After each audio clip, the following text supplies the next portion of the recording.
মানুষ পাওয়া যাবে এরা নিজেদের আত্মীয় স্বজন একে অপরকে জমিনে শুইয়ে দিয়ে তাদের বুকের উপরে পা দিয়ে দাঁড়িয়ে যাবে। সাহাবা হুজুররা এই কথা শোনার পরে বলতে লাগলেন, ইয়া রাসূলুল্লাহ, হাবিবাল্লাহ, আমাদের কি হবে উপায়? আল্লাহ নবী বলেছিলেন, এ বাবা সাহাবারা, চিন্তা করো না বাবা, দুনিয়ার জমিনে আমি আলীকে জানার, হযরত আলী হুজুরকে, মওলা আলীকে জানার। ও হযরত আলী, তুমি আমি ফাতেমা, হাসান, হুসাইন ওই কঠিন দিনেতে আল্লাহ পাকে আরশে আজিমের উপরে জান্নাতি খানা খাবো। আরো জোরে বলুন সুবহান। তরুণেরা, হযরত মওলা আলী জিজ্ঞাসা করেছিলেন, ইয়া রাসূলুল্লাহ, হাবিবাল্লাহ, এই দিনেতে আমাদেরকে যারা মহব্বত করে, দুনিয়ার জমিনে যারা আমাদেরকে পিয়ার করে, দুনিয়ার জমিনে যারা হাসান হুসাইনকে মহব্বত করে, দুনিয়ার জমিনে যারা খাতুনে জান্নাতকে মহব্বত করে, ইয়া রাসূলুল্লাহ, হাবিবাল্লাহ, তাদের কি হবে উপায়? যারা এজিদের পক্ষে নয়, ইমাম হোসাইনের পক্ষে, ওই ময়দানে মাশরে তাদের কি হবে উপায়?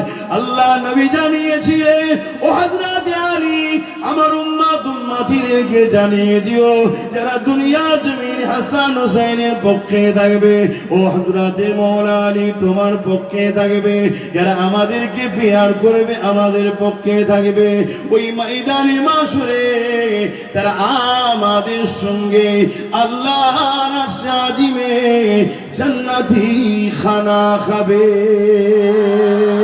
আরো জোরে বলুন সুবহান। আমাদেরকে হতে হবে কাদের? ইমাম হোসাইনের না এজিদের? কথা বলুন। এজিদ তো ক্ষমতার জোরে নবীর দ্বীনের বিরোধী করেছিল, এজিদ তো ক্ষমতার জোরে নবীর আইনের বিরোধী করেছিল, এজিদ তো ক্ষমতার জোরে আমার রাসূল পাক সাল্লাল্লাহু আলাইহি সাল্লামের দ্বীনকে মিটাবার চেষ্টা করেছিল। আজ দুনিয়ার জমিনে বিশ্বজুড়ে হাজারো এজিদ শাসক রয়েছে, তারা আজকে দিনও চেষ্টা করছে ক্ষমতার জোরে তারা আমার রাসূলের দ্বীনকে মিটাবে, মসজিদকে মিটাবে, মাদ্রাসাকে মিটাবে, কোরআনকে মিটাবে। তারা এই ষড়যন্ত্র চালাচ্ছে।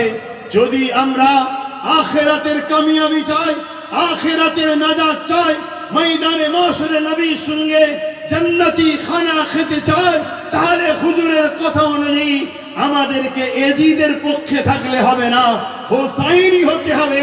হোসাইনের হুজুরের যে রাস্তা, হকের জন্য গর্দান দিতে হলে গর্দান দাও, হকের জন্য পরিবার কুরবান করতে হলে কুরবান করো, কিন্তু আল্লাহর দ্বীনের নিজামকে কখনো হ্যাক করা যাবে না। জোরে বলুন সুবহানাল্লাহ, আরো চিৎকার দিয়ে বলুন সুবহানাল্লাহ।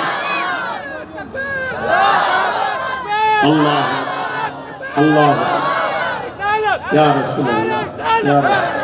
খুব ভালো করে শুনবেন, এটা পরীক্ষার জায়গা।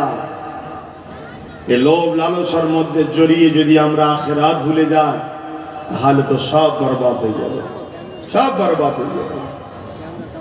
আল্লাহ নবী জানালেন, ময়দানে মাশরে এমনও বান্দাকে উঠানো হবে যারা কিনা আল্লাহ পাকের দরবারে দাঁড়িয়ে যাবে হিসাবের জন্য।